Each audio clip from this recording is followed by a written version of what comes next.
So here we have more problems dealing with trigonometry. So again, the first one here states that question number 30, determine cotangent of 2 pi over 3. So we know that tangent of pi over 3 is root 3, right? And so this is, if this is in the second quadrant, right, you know, tangent of this would be negative root 3. Now, you know this is cotangent, therefore this must be its reciprocal. So we know this is negative 1 over root 3.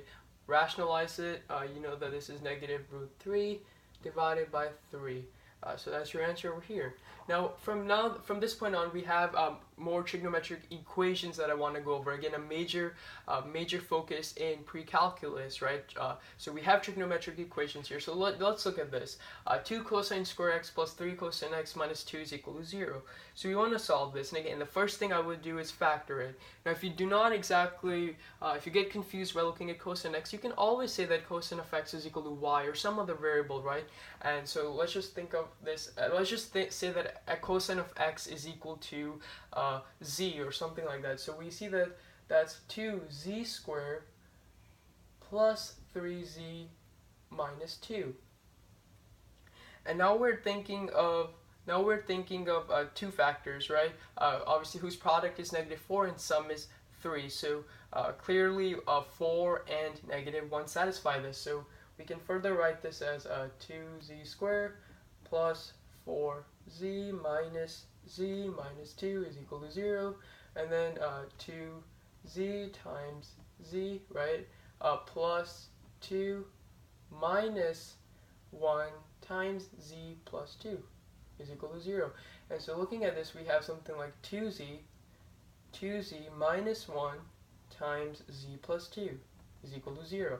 And so if z was cosine of x, right, well then this is just 2 cosine of x minus 1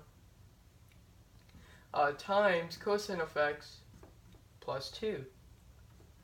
So that is equal to 0. Right, and then you want to solve this. So obviously you set each factor to 0. So if we set this to 0, we see that cosine of x must be 1/2. If we set this to 0, we know that cosine of x is equal to negative 2, right?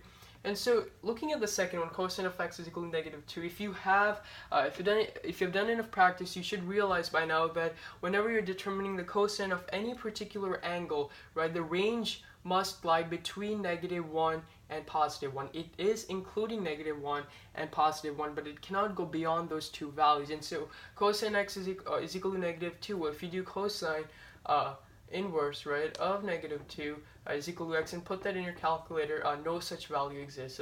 So here we don't really care about this because no such value exists. So we're only looking at cosine of x is equal to 1/2. Now you know that is a positive value. So we're looking at quadrants 1 and 4, right? And we know that x is equal to pi over 3. Cosine of pi over 3 gives us 1/2.